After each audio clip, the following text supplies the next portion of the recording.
नमस्ते, नमस्कार प्यारे साथियों, सभी प्यारे बच्चों को नमस्कार, राधे राधे, जय श्री कृष्णा, गुड मॉर्निंग। कैसे हैं आप सभी? उम्मीद करती हूँ सभी प्यारे बच्चे एकदम बढ़िया हैं और मस्त हैं और एकदम बेहतरीन हैं।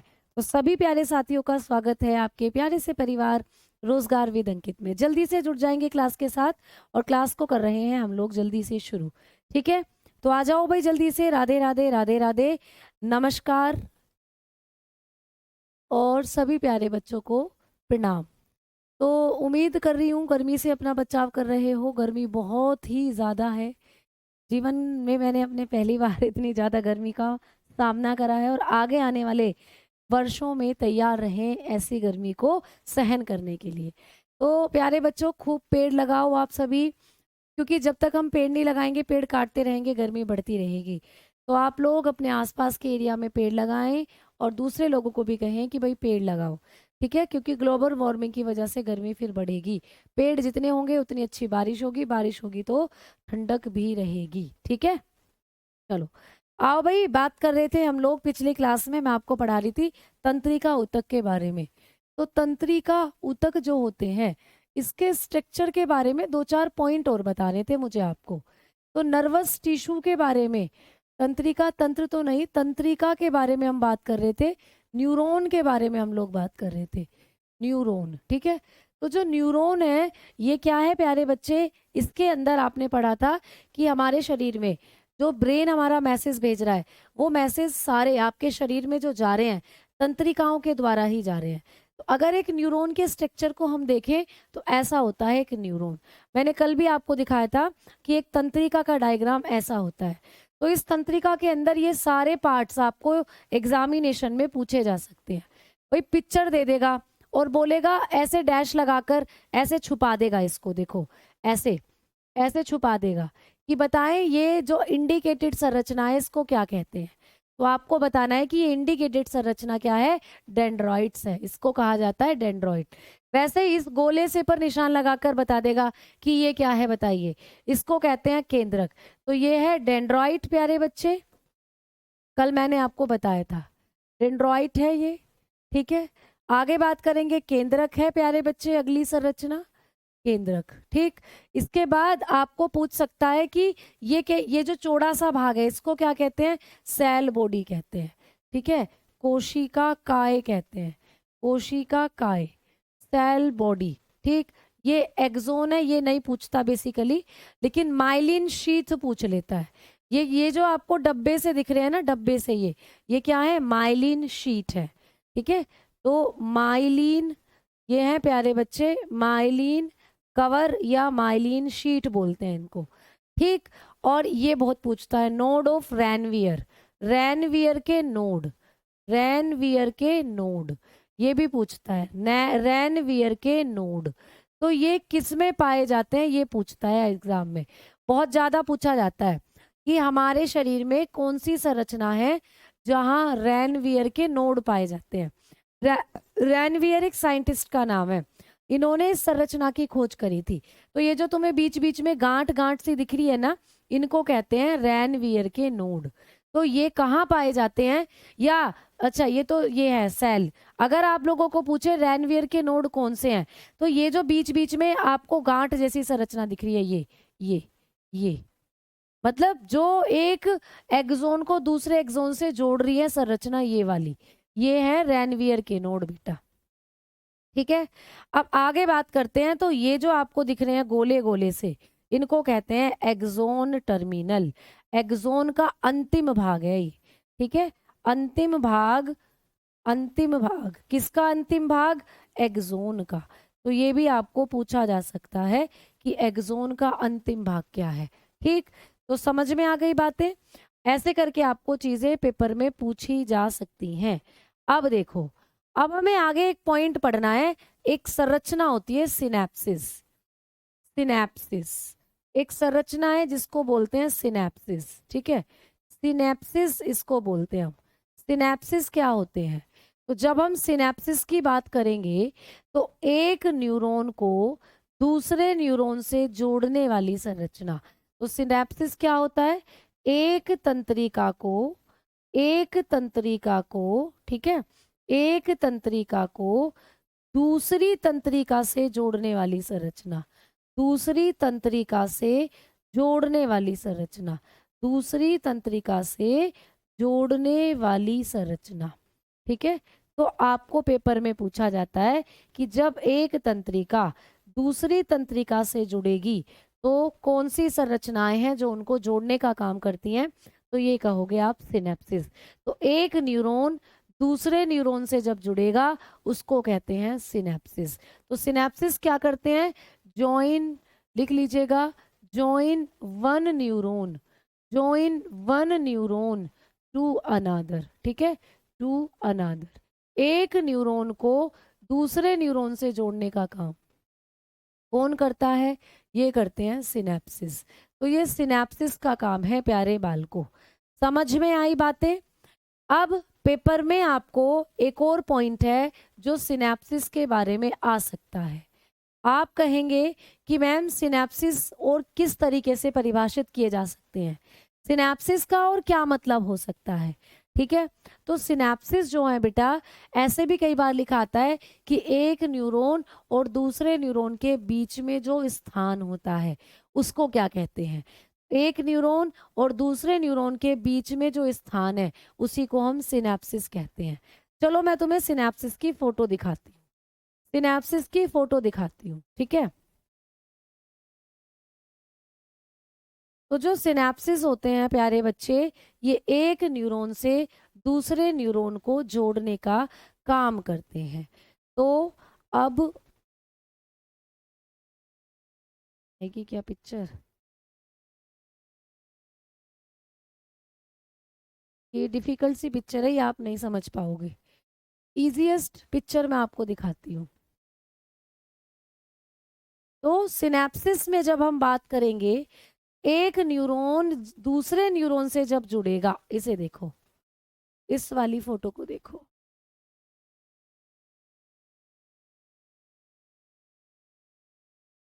देखो ये छोटा सा स्ट्रक्चर है बट इजीली आपको समझ में आ जाएगा। अगर हम बात करते हैं तो एक न्यूरॉन ये है आपका, एक न्यूरॉन ये है प्यारे बच्चे, ये पूरा एक न्यूरॉन है, ये आपके एक्सोन टर्मिनल है, और ये दूसरा न्यूरॉन जुड़ रहा है इसके बीच, यहाँ से ये दूसरा न्यूरॉन जुड़ रहा है ना। तो यहाँ पर जो ये संरचना बन रही है, यानी एक न्यूरॉन, न्यूरॉन कैसे जुड़ेंगे, एक न्यूरॉन का तो पीछे वाला हिस्सा होगा और एक न्यूरॉन का आगे वाला हिस्सा होगा, यानी कि एक न्यूरॉन का तो ये डेंड्रॉइड, ये वाला डेंड्रॉइड पार्ट है, इसी को तो डेंड्रॉइड्स कहते हैं, ये डेंड्राइट्स हैं प्यारे बच्चे। एक न्यूरॉन का तो डेंड्रॉइड पार्ट होगा और दूसरे न्यूरॉन का एक्सोन टर्मिनल पार्ट होगा।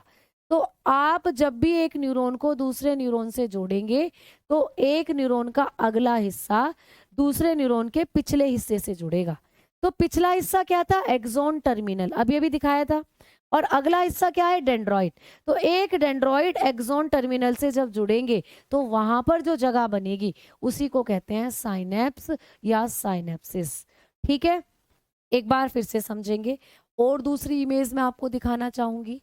चलिए आओ देखो इधर, भाई ये है एक्सोन टर्मिनल, ये न्यूरॉन का आगे वाला हिस्सा है, ये आगे का हिस्सा है न्यूरॉन का, और ये सबसे पीछे का हिस्सा है न्यूरॉन का।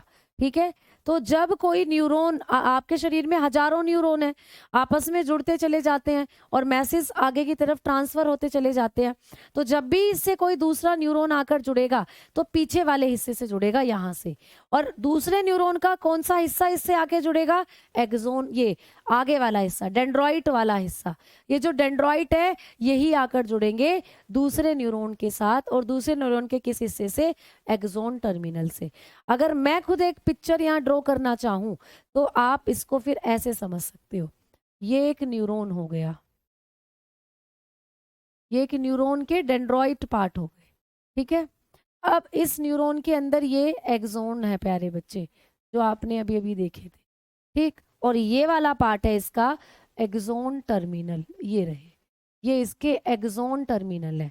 अब इसी हिस्से से, इस एक न्यूरॉन से जब मैं दूसरे न्यूरॉन को जोड़ूंगी तो दूसरा न्यूरॉन जो जुड़ेगा उसके भी डेंड्रोइट वाले भाग यहाँ आकर जुड़ेंगे, ऐसे ऐसे, उसके भी ये डेंड्रॉइट्स वाले पार्ट ही दूसरे न्यूरॉन के यहाँ आकर जुड़ेंगे, ऐसे करके। फिर इसके भी एक्सोन टर्मिनल होंगे ऐसे, फिर उससे तीसरा न्यूरॉन आकर जुड़ जाएगा। तो कहने की बात है कि यहाँ जो ये संरचना बनी इसी को कहते हैं सिनेप्सिस, इसी को कहते हैं बेटा सिनेप्सिस। समझ में आ गई ना बात? तो ये एक न्यूरॉन का डेंड्रॉइट पार्ट होता है, डेंड्रॉइट, ठीक है। ये एक न्यूरॉन का एक्सोन वाला पार्ट होता है, एक्सोन टर्मिनल बोलते हैं जिसको, एक्सोन टर्मिनल, क्या बोलते हैं? एक्सोन टर्मिनल, ठीक है। तो डेंड्रोइट वाला हिस्सा और एक्सोन टर्मिनल वाला हिस्सा, यही दोनों जुड़ते हैं। तो यहाँ पर एक्सोन है, फिर से डेंड्रोइट आकर जुड़ गया, ये डेंड्रॉइट्स हैं प्यारे बच्चे। तो इसी तरीके से संरचनाएं जुड़ती चलती है ना न्यूरॉन की, और बन जाते हैं बीच में सिनेप्सिस, जो कि एक न्यूरॉन को दूसरे न्यूरॉन से जोड़ने का काम करते हैं। क्लियर आ गई ना बातें भाई, समझ में आ गई? हाँ मैम, तो 350 ट्री लगाने हैं मैम। हाँ भाई प्यारे बच्चे, बिल्कुल लगाने हैं, ठीक है। चलो आओ आगे बात करें। तो अब हम चल रहे हैं यहाँ से, आपका तंत्रिका वाला जो चैप्टर था ये खत्म हुआ। अब मैं चल रही हूँ एक और नए चैप्टर की तरफ, ठीक।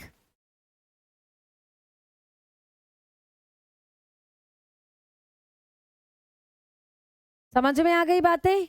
चलो आओ अब आगे बात करते हैं। ट्यूबलाइट्स तो प्यारे बच्चों ठीक है, ट्यूबलाइट्स में क्या दिक्कत है? ट्यूबलाइट्स तो ठीक है, ठीक। और एसी, इलेक्ट्रिशियन एसी के अलग होते हैं, ट्यूबलाइट्स के अलग होते हैं। चलो आओ, अगला जो टॉपिक है हमारा वो है एंडोक्राइन सिस्टम। अब बात करेंगे हम लोग एंडोक्राइन सिस्टम के बारे में, एक और आपके शरीर का महत्वपूर्ण सिस्टम जिसको कहते हैं अंतःस्त्रावी तंत्र। क्या कहेंगे प्यारे बच्चे? अंतःस्त्रावी तंत्र कहेंगे। चलो तो भाई ये भी एक इम्पोर्टेंट टॉपिक है आपके बॉडी का और आपके पेपर का। तो अंतःस्रावी तंत्र होता क्या है बेसिकली? मैम इस सिस्टम में हम किसके बारे में पढ़ते हैं? तो ये जो अंतःस्रावी तंत्र है इसमें हम लोग पढ़ते हैं हमारे शरीर में पाई जाने वाली ग्रंथियों के बारे में, ग्लैंड्स के बारे में, और दूसरा आपके शरीर में बनने वाले हॉर्मोन्स के बारे में। तो प्यारे बच्चों इस सिस्टम में हम लोग दो चीज़ों के बारे में पढ़ेंगे, एक तो आपके शरीर में बनने वाली ग्लैंड्स के बारे में पढ़ेंगे, ग्रंथियों के बारे में, ठीक है। आपके शरीर में बहुत सारी ग्रंथियां हैं, और दूसरा ये ग्रंथियां क्या कर रही हैं? ये ग्रंथियां बना रही हैं आपके शरीर में हॉर्मोन्स। तो दूसरा हम पढ़ेंगे हॉर्मोन्स के बारे में।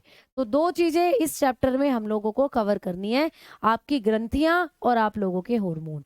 चलिए मैम, सबसे पहला पॉइंट कि अंतःस्रावी तंत्र के अध्ययन को क्या कहा जाता है? जब अंतःस्रावी तंत्र का अध्ययन किया जाता है, अंतःस्रावी तंत्र का अध्ययन क्या कहलाता है? तो आप लोग बताएंगे कि अंतःस्रावी तंत्र के अध्ययन को कहा जाता है एंडोक्राइनोलॉजी। तो आप लोग पहले इंग्लिश में लिख ले, study of endocrine system. Study of endocrine system किसको कहते हैं? या एंडोक्राइन सिस्टम का जब अध्ययन करेंगे तो उसको किस नाम से जानते हैं? तो उसको कहा जाता है एंडोक्राइनोलॉजी, ठीक है। तो एंडोक्राइनोलॉजी क्या होता है? अंतःस्रावी तंत्र का अध्ययन। तो बताएंगे एंडोक्राइनोलॉजी, एंडोक्राइनोलॉजी होता है अंतःस्रावी तंत्र का अध्ययन। बात आ गई होगी आप लोगों को समझ में। एंडोक्राइनोलॉजी किसका अध्ययन होता है? तो आप कहोगे अंतःस्रावी तंत्र के अध्ययन को कहते हैं एंडोक्राइनोलॉजी, ठीक है। एंडोक्राइनोलॉजी के पिताजी किसको कहा जाता है? फादर। आपको पूछे कि एंडोक्राइनोलॉजी के पिता कौन है, फादर कौन है, तो ये जो एंडोक्राइनोलॉजी है इसके पिता कभी आपको पूछे तो आप बताना थॉमस एडिसन है। कौन है? Thomas Edison. थॉमस एडिसन का नाम आप लोगों ने किस में पढ़ा है? फिजिक्स में भी आपने एक नाम पढ़ा है थॉमस एडिसन। तो ये वो वाले नहीं है, ये अलग है, ठीक है, लेकिन नाम इनका भी क्या है? थॉमस एडिसन है। तो थॉमस एडिसन जो हैं इनको कहा जाता है एंडोक्राइनोलॉजी के पिता, थॉमस एडिसन प्यारे बच्चे, ठीक है। समझ में आ गई बात?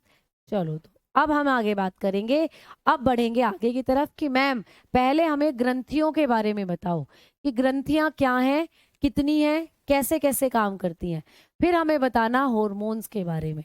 तो आइए प्यारे बच्चे पहले हम बात करते हैं ग्रंथियों के बारे में, ठीक है। पहले हम ग्रंथियों के बारे में बात करेंगे। चलो आ जाओ आगे बात करेंगे। अभी पहले मैं आपका सिलेबस कंप्लीट कराऊंगी, ठीक, और लास्ट में जब हमारे पास 1-2 दिन बचेंगे उसमें क्वेश्चन प्रैक्टिस कराऊंगी जितने भी टॉपिक है इनकी। ठीक है, चलो आओ।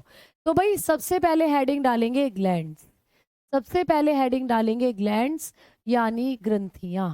तो जब हम हमारे शरीर में ग्रंथियों की बात करते हैं तो हमारे शरीर में पाई जाती हैं 3 प्रकार की ग्रंथियां। मैम ग्रंथियां होती क्या हैं? तो आपके शरीर में विशेष अंग हैं। भाई जैसे आपका दिल है, एक अंग है, एक ऑर्गन है आपका, वैसे ही आपके शरीर में ऐसे बहुत से ऑर्गन हैं जो ग्रंथि के नाम से जाने जाते हैं। मैम इनको ग्रंथि क्यों कहते हैं हम? क्योंकि ये ऐसी संरचनाएं हैं आपके शरीर में, ऐसे ऑर्गन है आपके शरीर में जो हार्मोन या पाचक रस निकालते हैं, डाइजेस्टिव जूस बनाते हैं या फिर हार्मोन बनाते हैं। तो इसीलिए इनको हम ग्लैंड्स कह देते हैं, ग्रंथियां कह देते हैं। जैसे दिल, दिल को हम कभी भी ग्रंथि नहीं कहेंगे। क्यों? क्योंकि दिल ना तो कोई हार्मोन बनाता है और दिल ना कोई पाचक एंजाइम बनाता है। तो दिल एक ऑर्गन है, दिल एक अंग है। लेकिन अगर हम बात करते हैं लीवर की, तो लीवर को हम ग्रंथि कहते हैं। लीवर एक ग्रंथि है प्यारे बच्चे हमारे शरीर की। क्यों? क्योंकि लीवर एक पाचक रस निकालता है जिसको कहते हैं पित्त रस, बाइल जूस, जिसको कहा जाता है पित्त रस यानी बाइल जूस, जो कि पाचन में काम करता है। तो लीवर एक क्या हुआ? एक ग्रंथि है आपके शरीर की। ठीक है, तो हमारे शरीर में बहुत सी ग्रंथियां हैं जो पाचक रस निकालेंगी। ठीक है, आपके शरीर में पसीना निकालेंगी, आपके शरीर में दूध का निर्माण करेंगी, आपके शरीर के अंदर क्या करेंगी? हार्मोन बनाएंगी।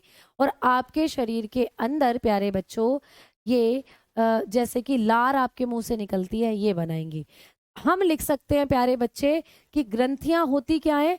तो ग्रंथियां वो संरचना है, लिखना, ग्रंथियां ऐसी संरचना है, ग्रंथियां ऐसी संरचना है, ऐसी संरचनाएं हैं जो क्या करती हैं प्यारे बच्चे?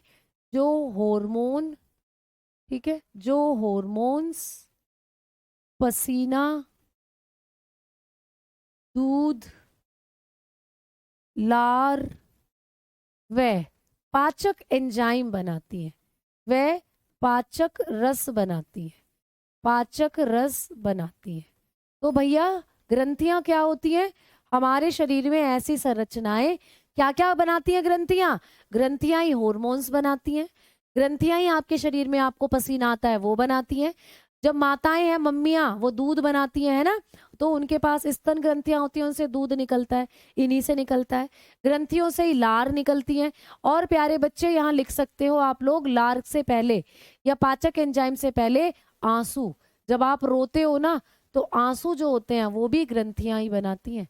तो ग्रंथियां ही आपके मुंह में लार बना रही हैं, और जब आप रो रहे हो आंसू निकल रहे हैं, ये भी ग्रंथियों से निकल रहे हैं। और पाचक रस भी ग्रंथियां बनाती हैं। तो ग्रंथियां वो संरचनाएं हैं जो ये सब काम करती हैं, ये सब काम है ग्रंथियों के। तो ग्लैंड्स क्या करती हैं? Glands are structure, glands are that structure, that structure that released या that formation of, that release लिख लो या formation, क्योंकि बना रही है, that release या formation of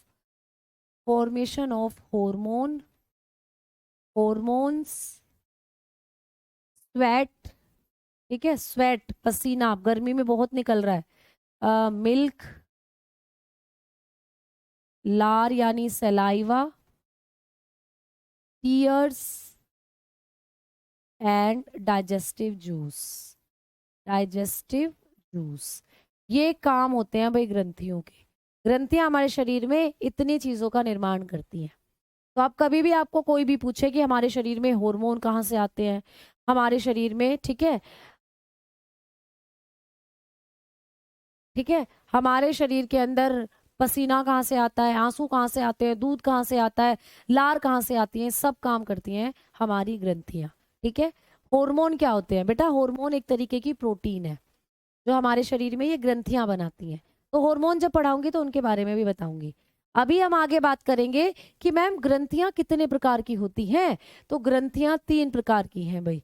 ठीक है, तो ग्लैंड्स कितने प्रकार की होती हैं? 3 प्रकार की होती हैं। तो लिखेंगे 3 प्रकार, यानी 3 प्रकार की ग्रंथियां होती हैं, 3 प्रकार की ग्रंथियां हैं प्यारे बच्चे। तो ग्रंथियां कितने प्रकार की हैं? 3 प्रकार की ग्रंथियां हैं। ठीक है, दीज आर 3 टाइप्स, या ग्लैंड्स आर 3 टाइप्स। तो लिखना ग्लैंड्स कितने टाइप्स की होती हैं? ग्लैंड्स आर 3 टाइप्स, 3 प्रकार की होती हैं ग्रंथियां। तो चलिए भाई इन 3 प्रकार की ग्रंथियों के नाम लिख लिए जाएं। तो आओ हेडिंग देंगे types of glands. Types of glands, तो ग्लैंड्स के टाइप कौन कौन से हैं? ग्रंथियों के प्रकार, ग्रंथियों के प्रकार। तो ग्रंथियां 3 प्रकार की हैं, तो कौन कौन सी हैं भाई? आइए समझते हैं। तो आप लोगों को पढ़ना है कि ग्रंथियां 3 हैं, तो 3 कौन कौन सी हैं? चलिए लिखना करते हैं शुरू। सबसे पहले जो ग्रंथि है ये है बाह्य स्त्रावी ग्रंथि। कौन सी प्यारे बच्चे?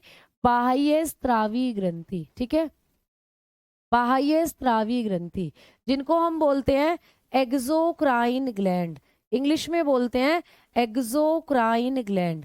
ठीक है, बाह्य स्त्रावी ग्रंथि, एक्सोक्राइन ग्लैंड।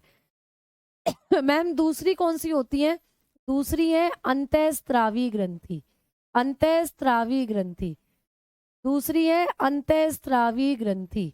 ये क्या करती है, या इनको इंग्लिश में क्या कहते हैं? इनको कहते हैं एंडोक्राइन ग्लैंड, एंडोक्राइन ग्लैंड, इनको कहा जाता है एंडोक्राइन ग्लैंड। और मैम तीसरी कौन सी है? तो तीसरी है मिश्रित ग्रंथि, तीसरी है मिश्रित ग्रंथि। ठीक है, जिनको हम लोग किस नाम से जानते हैं? मिक्स्ड ग्लैंड के नाम से जानते हैं, मिक्स्ड ग्लैंड। तो हमारे शरीर में 3 प्रकार की ग्रंथियां हैं प्यारे बच्चों, बाह्य स्त्रावी ग्रंथि, अंतःस्त्रावी ग्रंथि और मिश्रित ग्रंथि।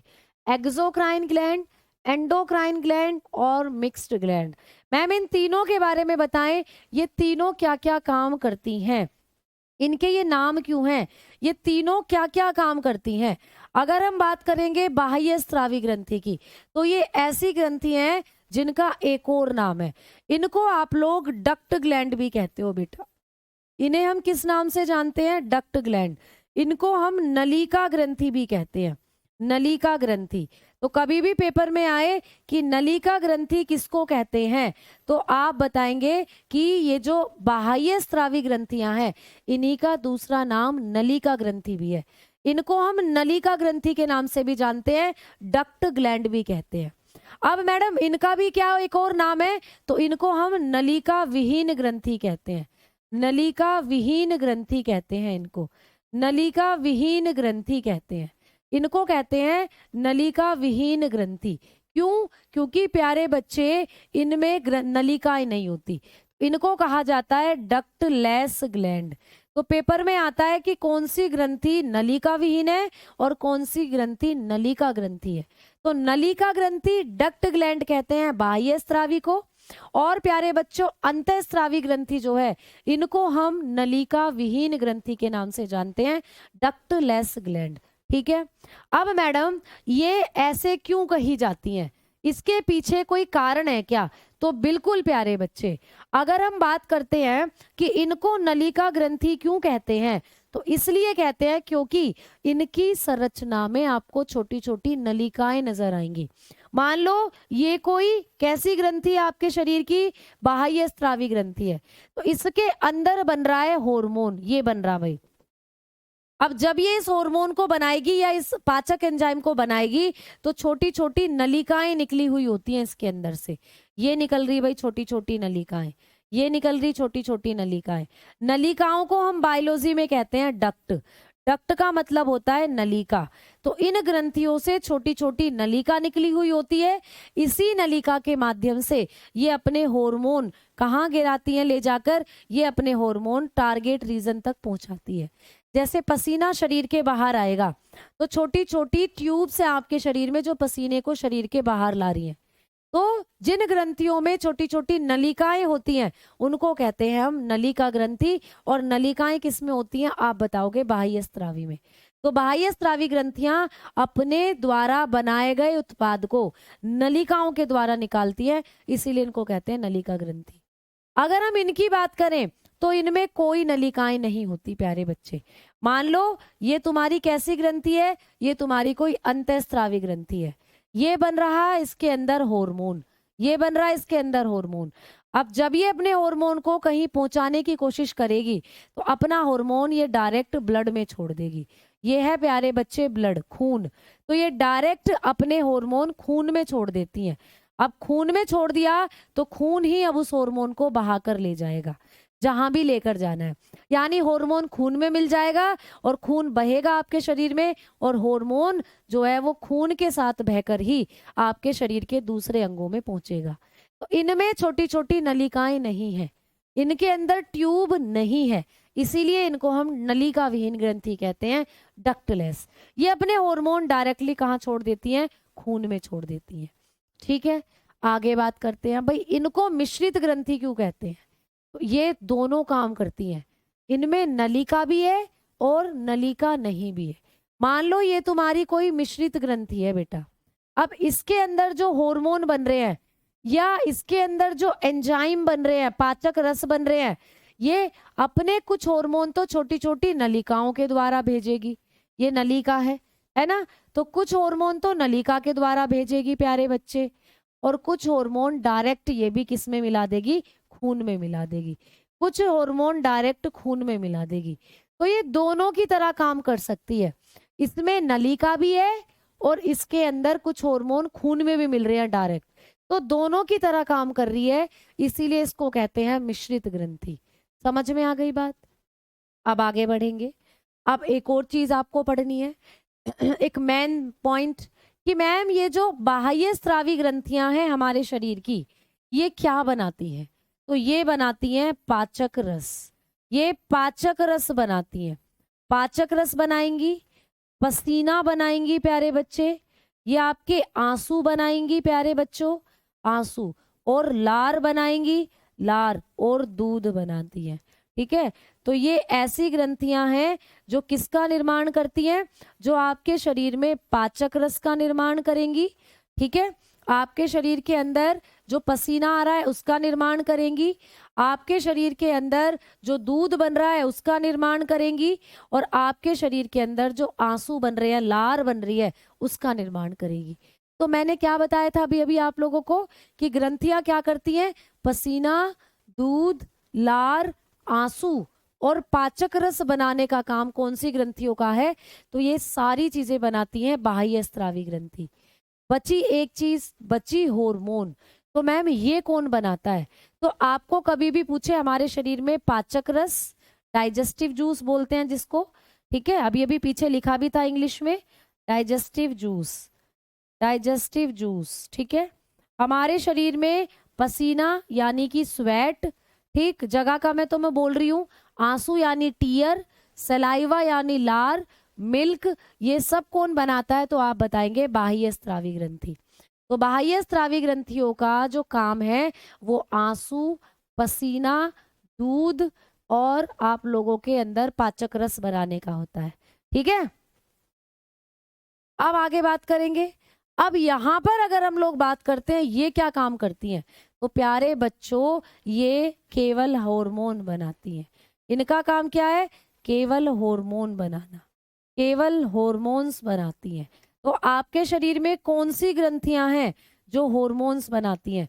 तो आप बताएंगे अंतःस्रावी ग्रंथियां। तो ये करती हैं हॉर्मोन्स फॉर्मेशन। तो आपके शरीर में कौन सी ग्रंथियां हैं जो हार्मोन बनाती हैं? तो बताना अंतःस्रावी ग्रंथियां। तो ये हार्मोन बनाती हैं। ठीक, अब बात करते हैं इनकी। तो भाई ये तो मिश्रित ग्रंथियां हैं, मिश्रित ग्रंथि हैं तो ये दोनों काम करती हैं। ये पाचक रस भी बनाएंगी, पाचक रस भी बनाएंगी और साथ ही साथ हार्मोन भी बनाएंगी। ये दोनों काम करती हैं। ठीक है, तो ये क्या करती हैं बेटा? ये पाचक रस और हार्मोन दोनों बनाने का काम करती हैं, इसीलिए इनको कहते हैं मिश्रित ग्रंथि। मिक्स है, दोनों की तरह काम करते हैं। ठीक है, समझ में आ गई? क्लियर? ठीक भाई,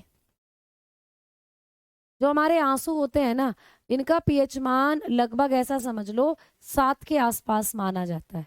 ठीक है, तो ये 7 के आसपास यानी न्यूट्रल है। कई बार क्या होता है कि इनका पीएच मान एसिडिक भी दिया हुआ होता है, कई बार इनका पीएच मान 7 से 7.2 के आसपास भी दिया होता है। तो आप ऐसा मानकर चलें कि इनका जो पीएच मान है ये अम्लीय से क्षारीय माध्यम में माने जाते हैं, जो आपके आंसू होते हैं, जो टीयर होते हैं। तो इनके पीएच मान की अगर हम लोग बात कर कर चलते हैं तो ये आप लोगों को देखो, इनका पीएच मान आप कभी भी पूछेगा तो बताना 6 पॉइंट से लेकर 7.2 के बीच में होता है। तो अगर आप लिखना चाहते हो टीयर्स का पीएच मान, टीयर्स जो होते हैं आंसू, इनका पीएच मान आप लोग लिखना चाहते हो तो बताएंगे 6 से 7.2 के बीच में होता है। यानी ये अम्लीय माध्यम से क्षारीय माध्यम की तरफ चलते हैं, अम्लीय से क्षारीय होते हैं। समझ में आ गई बात? ठीक है, ये होते हैं आपका जो आंसू है इनका पीएच मान। अब हम आगे बात कर रहे हैं, तो ये आपको ठीक आ गया, समझ में आ गया। ठीक है, अब एक एक करके इनके एग्जाम्पल पढ़ते हैं भाई। अब एक एक करके एग्जाम्पल पढ़ेंगे। तो सबसे पहले बात करेंगे बाह्य स्त्रावी ग्रंथि के एग्जाम्पल की। तो आ जाओ, कौन कौन सी हैं जो बाह्य स्त्रावी ग्रंथि हैं? बाह्य स्त्रावी ग्रंथि कौन कौन सी हैं? तो बात करेंगे हम लोग एक्सोक्राइन ग्लैंड की। एक्सोक्राइन ग्लैंड, एक्सोक्राइन ग्लैंड के उदाहरण कौन कौन से हैं? पेपर में आएगा कि हमारे शरीर में कौन कौन सी एक्सोक्राइन ग्लैंड है। तो इनके उदाहरण की जब हम लोग बात करेंगे, इनके एग्जाम्पल्स की जब हम लोग बात करेंगे, तो आ जाओ, पहले नंबर पर लिखेंगे लीवर। पहले नंबर पर लिखेंगे लीवर यानी यकृत। यकृत हमारे शरीर की कैसी ग्रंथि है? तो बताना बाह्य स्त्रावी है, एक्सोक्राइन ग्लैंड है लीवर। तो लीवर के बारे में लिखना सबसे बड़ी बाह्य स्त्रावी ग्रंथि। क्या है बेटा? सबसे बड़ी बाह्य स्त्रावी ग्रंथि है आपके शरीर की, सबसे बड़ी बाह्य स्त्रावी ग्रंथि। यानी कि आपके शरीर में जो आपका लीवर है ना, ये आपके शरीर की बिगेस्ट एक्सोक्राइन ग्लैंड है। तो कभी भी आपको पेपर में प्रश्न आए कि बिगेस्ट एक्सोक्राइन ग्लैंड कौन सी है, तो बताना बिगेस्ट एक्सोक्राइन ग्लैंड है हमारा लीवर। ठीक, समझ में आ गई बात? तो हमारा लीवर सबसे बड़ी बाह्य स्त्रावी ग्रंथि है। दूसरे नंबर पर एग्जाम्पल, तो दूसरे नंबर पर लिखोगे सेलेवरी ग्लैंड। सेलेवरी ग्लैंड दूसरे नंबर पर लिखनी है, सेलेवरी ग्लैंड यानी कि लार ग्रंथि। तो लार ग्रंथियां भी किस में आती हैं? आप बताएंगे हमारी बाह्य स्त्रावी ग्रंथि में आती है। ठीक है, तीसरे नंबर पर लिखोगे अश्रु ग्रंथि। अश्रु यानी आंसू बनाने वाली ग्रंथि। अश्रु ग्रंथि जिसको हम लोग लेक्राइमल ग्लैंड बोलते हैं, लेक्राइमल ग्लैंड के नाम से ये जानी जाती हैं, लेक्राइमल ग्लैंड। तो अश्रु ग्रंथि जिनको हम लेक्राइमल ग्लैंड के नाम से जानते हैं, ये हमारे शरीर की सबसे छोटी बाह्य स्त्रावी ग्रंथि है। तो लिखेंगे सबसे छोटी बाह्य स्त्रावी ग्रंथि, सबसे छोटी बाह्य स्त्रावी ग्रंथि।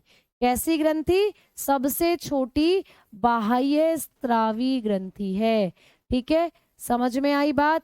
सबसे बड़ी कौन सी थी? लीवर। और सबसे छोटी बाह्य स्त्रावी ग्रंथि कौन सी है? आप बताएंगे अश्रु ग्रंथि, टीयर ग्लैंड। तो लिखेंगे smallest, smallest exocrine gland. Smallest exocrine gland है ये हमारे शरीर की। ठीक, क्लियर? आओ आगे बात करते हैं। आगे है प्यारे बच्चे, चौथे नंबर पर अगर बात करते हैं तो पसीना ग्रंथि। पसीना ग्रंथि आपके शरीर की, जिसको बोलते हैं स्वेट ग्लैंड। आपके शरीर में पसीना ग्रंथि, स्वेट ग्लैंड, ये भी बाह्य स्त्रावी का एग्जाम्पल है। और आपके शरीर में सबसे ज्यादा पसीना ग्रंथि कहाँ पाई जाती है? तो ये सर्वाधिक होती हैं आपके हाथ की हथेली में, सर्वाधिक पाई जाती है आपके हथेली में। ठीक है, हथेली, तो हाथ की हथेली में सर्वाधिक पाई जाती हैं। तो ये सर्वाधिक कहाँ पाई जाती हैं? ये पेपर में प्रश्न पूछा गया था, तो आप बताएंगे हथेली में। हमारे हाथ की जो पाम है, हथेली, इसमें ये सबसे ज्यादा पाई जाती हैं। ठीक है, तो ये मोस्ट कहाँ पे फाउंड, मोस्ट फाउंडिंग, सबसे ज्यादा कहाँ पर फाउंडिंग की जाती है इनकी? तो मोस्ट फाउंडिंग इन पाम, हमारे हाथ की जो हथेली हैं इनमें। देखोगे ना, इनमें बेसिकली पसीना आया ही रहता है हथेलियों में। तो हथेलियों में ये सबसे ज्यादा पाई जाती है पसीना ग्रंथि जो होती है। आगे बात करेंगे पांचवें नंबर पर इन ग्रंथियों का जो एग्जाम्पल है, ये है दुग्ध ग्रंथियां। अब बात करेंगे दुग्ध ग्रंथियां, ठीक है। दूध ग्रंथियां महिलाओं के अंदर जो बनती है दूध ग्रंथि, जिसको बोलते हैं हम मैमरी ग्लैंड। क्या बोलते हैं? Mammary gland. दूध ग्रंथियां तो महिलाओं में जो दूध का निर्माण करती हैं वो होती हैं दूध ग्रंथियां। तो ये 5 एग्जाम्पल है किसके? आपके शरीर के अंदर पाई जाने वाली एक्सोक्राइन ग्लैंड की। ठीक है बेटा, मैं एक एक करके एग्जाम्पल बता रही हूँ ना। अभी तो मैंने आपको किसी के भी एग्जाम्पल नहीं बताए। अभी हमने बात करी है बाह्य स्त्रावी के एग्जाम्पल की, अब बताऊंगी अंतः स्त्रावी के एग्जाम्पल की, फिर बताऊंगी मिश्रित के एग्जाम्पल की। और मिश्रित का तो एक ही एग्जाम्पल है, लो लिख लो यहीं। अगर आप मिश्रित के उदाहरण की बात करते हो तो मिश्रित तो एक ही है आपके शरीर में, पैनक्रियाज। पैनक्रियाज तो मिश्रित ग्रंथि तो एक ही है, अग्नाशय। अग्नाशय ग्रंथि एक ही है आपके शरीर में, ये एकमात्र मिश्रित ग्रंथि है आपके शरीर की। तो अगर आप मिश्रित ग्रंथि का एग्जाम्पल लिखना चाहते हो तो लिख लो यहीं पर पैनक्रियाज। पैनक्रियाज, ठीक है। चलो अब आ जाओ। तो हमने क्या कर लिया अभी तक? हमने पांचों की पांचों आपके शरीर की जो बाह्य स्रावी ग्रंथि थी वो पढ़ ली। पेपर में बहुत बार ये वाला क्वेश्चन आता है कि लीवर किस प्रकार की ग्रंथि है, तो बच्चे इसको लगाकर आते हैं अंतःस्त्रावी। नहीं बेटा, लीवर आपके शरीर की बाह्य स्त्रावी ग्रंथि है। आपने पाचक तंत्र में पढ़ा था ना कि हमारे लीवर के अंदर से एक डक्ट निकलती है, बाइल डक्ट बोलते हैं जिसको। वही लीवर से निकलने वाला पितरस छोटी आंत में ले जाकर गिरती है। तो मैंने कहा ना, जिसमें नलिकाएं हैं, जिसमें डक्ट है, वो बाह्य स्त्रावी ग्रंथि कहलाई जाएंगी। तो लीवर में भी डक्ट होती है, लीवर में भी नलिका निकलती है जो पितरस निकालने का काम करती है, तो इसीलिए ये बाह्य स्त्रावी ग्रंथि है। आ जाओ, अब बात करेंगे हम लोग किसकी? अब बात करते हैं अंतःस्त्रावी के एग्जाम्पल की। अंतःस्त्रावी बहुत सारी हैं और यहाँ से बेसिकली प्रश्न बनते हैं। अंतःस्त्रावी उदाहरण अब आपको पढ़ने हैं। अंतःस्त्रावी ग्रंथियां, एंडोक्राइन ग्लैंड। एंडोक्राइन ग्लैंड ये ऐसी ग्लैंड है जो हमारे शरीर में हार्मोन बनाएंगी। अब एंडोक्राइन ग्लैंड के एग्जाम्पल्स की अगर हम लोग बात करते हैं तो ये बहुत सारी हैं और यहीं से प्रश्न बनेंगे पेपर में। तो पहले नंबर पर है आपकी एंडोक्राइन ग्लैंड, जिसको आप लोग बताएंगे पिट्यूटरी। पिट्यूटरी प्यारे बच्चे, ठीक है, मैं सीक्वेंस के अकॉर्डिंगली ही लिखवा रही हूँ। पिट्यूटरी ग्लैंड जिसको बोलते हैं हिंदी में पीयूष ग्रंथि। तो ये है हमारे शरीर की पीयूष ग्रंथि, ठीक है, पीयूष ग्रंथि। तो पीयूष ग्रंथि कैसी ग्रंथि है आप बताएंगे? एंडोक्राइन है। दूसरे नंबर पर है पीनियल ग्लैंड। दूसरे नंबर पर है पीनियल ग्लैंड बेटा, जिसको बोलते हैं पीनियल काय हिंदी में, पीनियल काय। पीनियल काय यानी पीनियल ग्लैंड, ठीक। तीसरे नंबर पर जो है वो है आप लोगों के शरीर में जो आपकी अंतःस्त्रावी ग्रंथि है, ये है थायराइड ग्लैंड। नाम आपने जरूर सुन रखा होगा, थायराइड ग्लैंड, ठीक है। थायराइड ग्रंथि का नाम सुना होगा, गले में होती है। इसको हिंदी में बोलते हैं अवटु ग्रंथि। क्या बोलते हैं? अवटु ग्रंथि बोलते हैं हिंदी में, ठीक है। आओ, चौथे नंबर पर है पैराथायरॉइड। पैराथायरॉइड चौथे नंबर पर है भाई, पैराथायरॉइड, ठीक है। पैराथायरॉइड चौथे नंबर पर है परा अवटु। परा अवटु प्यारे बच्चे, चौथे नंबर पर है परा अवटु पैराथायरॉइड, ठीक। पांचवें नंबर पर कौन सी है? तो पांचवें नंबर पर है थाइमस ग्लैंड। थाइमस ग्लैंड, ठीक है, थाइमस ग्लैंड यानी इसको बोलते हैं बाल्य ग्रंथि। बाल्य ग्रंथि हिंदी में थाइमस ग्रंथि को कहते हैं बाल्य ग्रंथि, ठीक है। छठवें नंबर पर है प्यारे बच्चे, आप बताएंगे अधिवृक्क ग्रंथि, ठीक है, एड्रेनल ग्लैंड। एड्रेनल ग्लैंड बड़े ध्यान से पढ़ना, एड्रेनल ग्लैंड, इसके बारे में भी चर्चा आगे भी होगी। इन सारी ग्रंथियों का जिक्र जब मैं आपको पिट्यूटरी पढ़ा रही होंगी वहां भी करूंगी, तो बड़े ध्यान से सुनते चलना। एड्रेनल ग्लैंड इसको बोलते हैं अधिवृक्क ग्रंथि, हिंदी में अधिवृक्क ग्रंथि, ठीक है, अधिवृक्क ग्रंथि इसको कहा जाता है अधिवृक्क ग्रंथि, ठीक। और प्यारे बच्चे सातवें नंबर पर क्या होगा?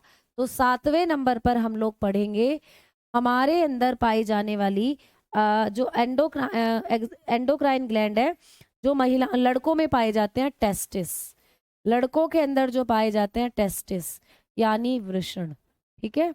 और 8वें नंबर पर यहाँ लिखूंगी जो महिलाओं में पाए जाते हैं ओवरीज, महिलाओं में जो पाई जाती है ओवरी यानी अंडाशय, ठीक है।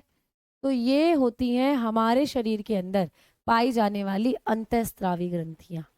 ये हैं अंतःस्रावी ग्रंथियों के example, pituitary, pineal, thyroid, parathyroid, thymus, adrenal gland, testis और प्यारे बच्चे ओवरीज, ठीक है।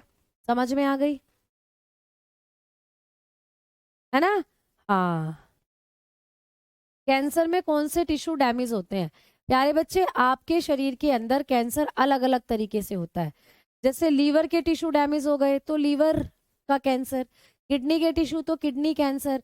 तो ये कैंसर में जो डैमेज होने वाले टिश्यू हैं वो स्पेसिफिकली किसी भी ऑर्गन के हो सकते हैं, ठीक है, किसी भी ऑर्गन के वो हो सकते हैं। चलिए आगे अब हम लोग बात कर रहे हैं। तो मैंने आपको मिक्स ग्लैंड का एग्जाम्पल यहाँ लिखवा ही दिया है, तो मिश्रित इसके भी हमने लिख लिए और मिश्रित का एक ही है वो मैंने आपको यहाँ लिखवा दिया है, अग्नाशय ग्रंथि, पैनक्रियास, ठीक है। अब आ जाओ एक एक करके पढ़ना करते हैं शुरू। तो प्यारे बच्चे ये जो आप लोगों की बाह्य स्रावी ग्रंथि है, यहाँ से कोई और क्वेश्चन नहीं बनता, यहाँ से आप लोगों का सिर्फ ये बनेगा कि कौन सी ग्रंथि सबसे छोटी है और कौन सी ग्रंथि सबसे बड़ी है बाह्य स्रावी में बात करें तो। तो आपने पढ़ लिया सबसे बड़ी बाह्य स्रावी लीवर है और सबसे छोटी बाह्य स्रावी लैक्राइमल ग्लैंड है, अश्रु ग्रंथि। अब यहाँ से क्वेश्चन आपको बनते हैं एग्जाम में, क्वेश्चन आपको यहाँ से बनते हैं। तो चलिए अब एक एक करके हम लोग यहीं से पढ़ना, इनको पढ़ना करते हैं शुरू। तो आओ भाई, सबसे पहले हम लोग डालेंगे हेडिंग कौन सी? तो सबसे पहले हेडिंग डलेगी आप लोगों का पिट्यूटरी ग्लैंड, सीक्वेंस से पढ़ाऊंगी। तो सबसे पहले हेडिंग डालो पिट्यूटरी ग्लैंड, पिट्यूटरी ग्लैंड। भाई पिट्यूटरी ग्लैंड जो है इसको हम लोग किस नाम से जानते हैं? पीयूष ग्रंथि भी बोलते हैं इसको, पीयूष ग्रंथि, इसका नाम है पीयूष ग्रंथि, ठीक है। अब ये आपके शरीर में कहाँ होती है? लोकेशन, तो ये कहाँ पर पाई जाती है? मस्तिष्क में होती है। कहाँ होती है बेटा? तो आप कहेंगे मस्तिष्क में, ठीक है, ये हमारे मस्तिष्क में पाई जाती है। तो आपको प्रश्न आएगा कि पिट्यूटरी ग्लैंड कहाँ होती है, तो आप कहेंगे इन ब्रेन, हमारे ब्रेन में होती है, मस्तिष्क में होती है, ठीक है। अब ब्रेन में भी कहाँ होती है?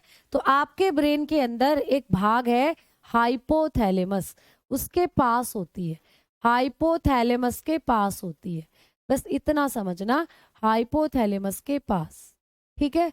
तो कई बार आ जाता है कि ये कहाँ होती है, तो ब्रेन में, ब्रेन में भी कहाँ होती है, तो बताएंगे हाइपोथैलेमस, आपके ब्रेन का एक भाग है हाइपोथैलेमस, इसमें इसके पास होती है, ठीक है।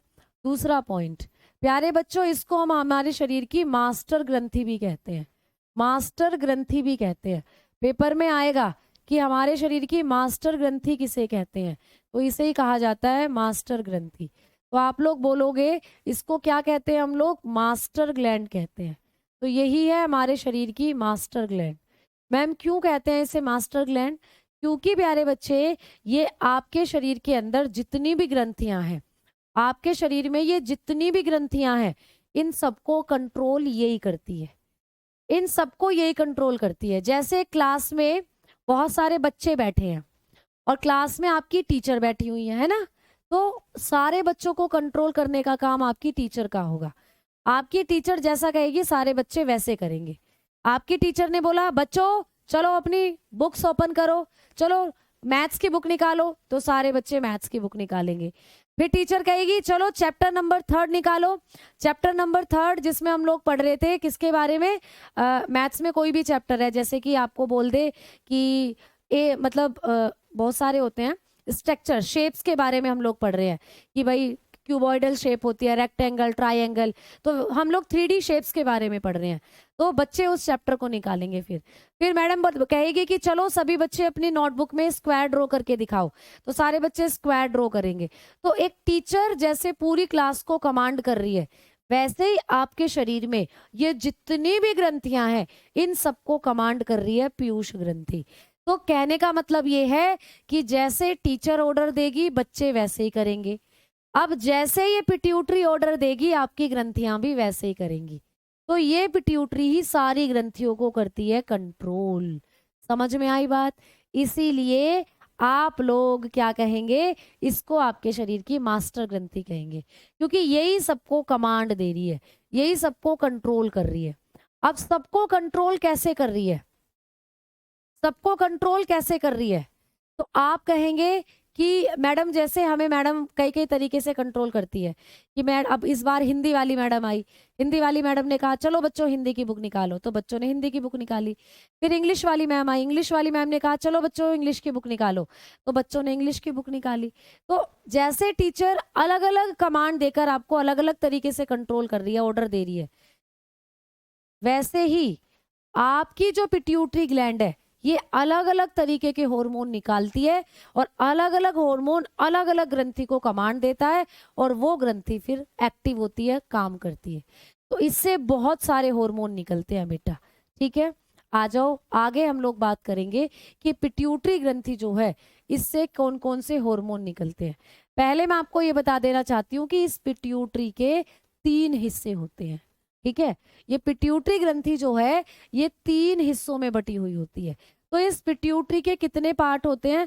3 पार्ट्स होते हैं इस पिट्यूटरी के, 3 भाग में बटी हुई होती है। मैम कौन कौन से 3 भाग हैं इसके? तो चलो भाई देखते हैं। तो ये पिट्यूटरी 3 भाग में बटी हुई होती है। कौन कौन सा? पहला हिस्सा है अग्रभाग, इस पिट्यूटरी का अग्रभाग यानी कि एंटीरियर पार्ट। ठीक है, एंटीरियर पार्ट, पिट्यूटरी का जो एंटीरियर पार्ट है ये अलग हार्मोन निकालेगा। ठीक है, तो पेपर में आएगा कि पिट्यूटरी के एंटीरियर पार्ट से कौन कौन से हार्मोन निकलते हैं, पिट्यूटरी का अग्रभाग कौन कौन से हार्मोन निकालेगा, तो अभी पढ़ेंगे। दूसरा है प्यारे बच्चे मिडिल पार्ट, दूसरा है इसका मध्य भाग, दूसरा है मध्य भाग। ठीक है, मिडिल पार्ट, पेपर में आएगा कि पिट्यूटरी के मिडिल पार्ट से कौन कौन से हार्मोन निकलते हैं, तो फिर आप बता कर आओगे कि ये मिडिल पार्ट से निकलते हैं, अभी लिखवाऊंगी। और तीसरा है पश्य भाग, तीसरा है भाई पश्य भाग, तो जिसको बोलते हैं पोस्टीरियर पार्ट। तो पिट्यूटरी का जो पोस्टीरियर पार्ट है यहाँ से कौन कौन से हार्मोन निकलेंगे फिर आपको वो बताना है, तो वो भी बताऊंगी कि कौन कौन से। तो इस तरीके से इस पिट्यूटरी के 3 हिस्से हैं, अग्रभाग से अलग हार्मोन निकलेंगे, मध्य भाग से अलग और पश्च भाग से अलग। तो आइए भाई अगर हम लोग बात करते हैं पिट्यूटरी की, तो ये जो आपकी पिट्यूटरी ग्लैंड है जिसको हम पीयूष ग्रंथि के नाम से भी जानते हैं, ये पिट्यूटरी ग्लैंड 3 हिस्सों में बटी है।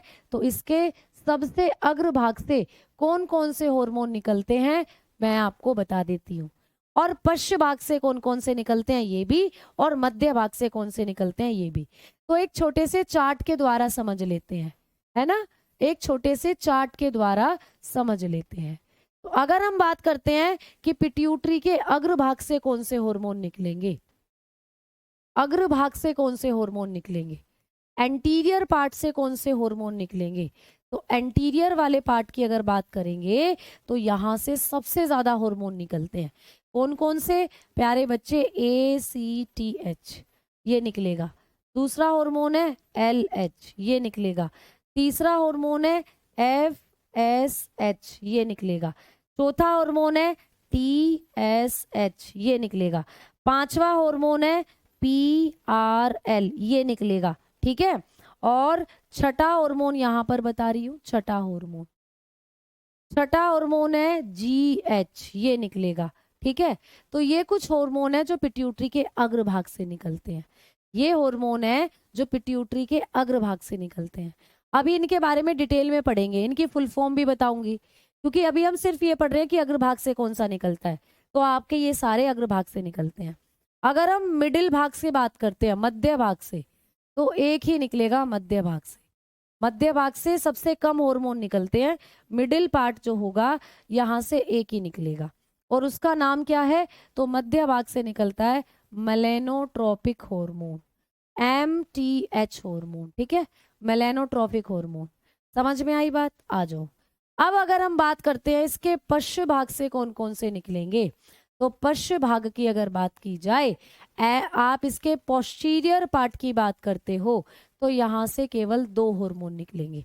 पोस्टीरियर पार्ट से 2 हार्मोन कौन कौन से, एक निकलेगा एडीएच, एडीएच, ठीक है, और दूसरा निकलेगा ऑक्सीटोसिन, ऑक्सीटोसिन, ये आपने नाम सुन रखा होगा ऑक्सीटोसिन का, ठीक है।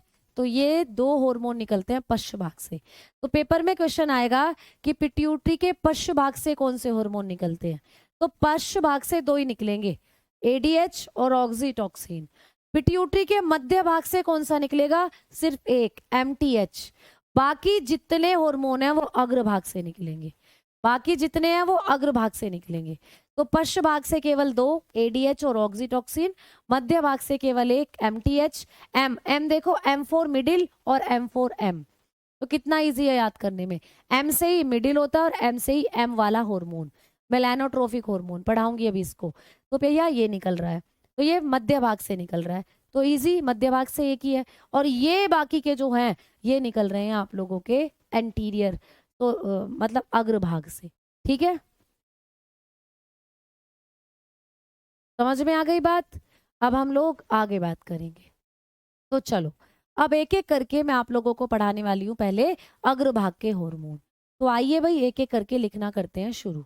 सबसे पहला था ACTH, ACTH, ठीक है, तो इसकी फुल फॉर्म क्या है, एड्रीनो कार्टिकोट्रोफिक हार्मोन, लिख लो, एड्रीनो कार्टिको कार्टिकोट्रोपिक, ट्रोपिक हार्मोन। तो इसकी फुल फॉर्म क्या है, एड्रीनो कार्टिकोट्रोपिक हार्मोन, ठीक है, एड्रीनो कार्टिकोट्रोपिक हार्मोन। हिंदी में भी यही रहती है प्यारे बच्चे, और हिंदी में एड्रीनो का मतलब है अधिवृक्क कार्टिको उद्दीपक हार्मोन, या ट्रॉपिक ही है तो ट्रॉपिक लिखेंगे, ट्रॉपिक हार्मोन, ठीक है, ऐसे लिख सकते हो हिंदी में। लेकिन कई बार हिंदी में ये आपको एड्रीनो कार्टिकोट्रोपिक हार्मोन करके ही आ जाता है, तो कैसे भी पूछा जा सकता है, प्योर हिंदी भी और इंग्लिश का हिंदी में वर्जन भी। अब मैम ये हार्मोन करता क्या है, ये हार्मोन क्या करता है, ये पिट्यूटरी से तो निकलता है, लेकिन ये कौन सी ग्रंथि को कमांड करता है। तो प्यारे बच्चों मैंने कहा ना कि पिट्यूटरी ग्रंथि जो है ये हार्मोन निकालती है जो दूसरी ग्रंथियों को कंट्रोल करते हैं। तो आ जाओ पीछे की कहानी पर, देखो जरा, मैंने आपको आपकी जो बाह्य स्रावी ग्रंथि थी ये पिट्यूटरी है, पिट्यूटरी सब पर कमांड करती है, ये जितनी भी ग्रंथियां हैं इन सबको कंट्रोल करेगी पिट्यूटरी। तो इसने निकाला ACTH हार्मोन जो कि एड्रेनल यानी अधिवृक्क ग्रंथि को कंट्रोल करेगा। तो नाम से पता चल रहा है ना, जरा पढ़ना उसे, एड्रीनो कार्टिकोट्रोफिक हार्मोन, तो नाम के आगे लिखा हुआ भी है अधिवृक्क कार्टिकोट्रोफिक हार्मोन। तो कौन सी ग्रंथि को नियंत्रित कर रहा है, आप बताएंगे, यह अधिवृक्क ग्रंथि को कंट्रोल कर रहा है, यह अधिवृक्क ग्रंथि को कंट्रोल कर रहा है, अधिवृक्क ग्रंथि को नियंत्रित करता है, ग्रंथि को नियंत्रित करता है। तो पिट्यूटरी से कौन सा हार्मोन है जो अधिवृक्क को नियंत्रित करता है, आप कहेंगे उसका नाम है ACTH। तो लिखना कंट्रोल्ड, कंट्रोल्ड एड्रेनल ग्लैंड, तो ये एड्रेनल ग्लैंड को कंट्रोल कर रहा है, ठीक है, समझ में आ गई बात। तो नाम से पता चल जाएगा कि कौन सी ग्रंथि को कंट्रोल कर रहा है, बिल्कुल मैडम जी बिल्कुल। आ जाओ दूसरा समझ लो, दूसरा है TSH, कोई सा भी लिख सकते हो, ऐसा नहीं है कि सीक्वेंस में याद करो, TSH कर लो पहले, ये इजीली समझ में आ जाएगा, ठीक है, क्योंकि टाइम कम है तो इजीली जो समझ में आ जाए वो मैं आपको बता रही हूँ। इसकी फुल फॉर्म, इसकी फुल फॉर्म है थायराइड स्टिमुलेटिंग,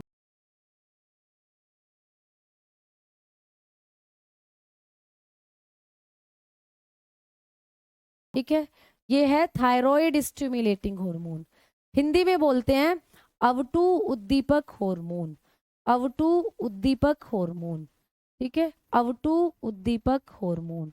तो भाई ये जो अवटु उद्दीपक हार्मोन है ये किसको कंट्रोल कर रहा है, तो आपको सीधा सीधा दिख रहा है, नाम आ रहा है थायराइड ग्रंथि का।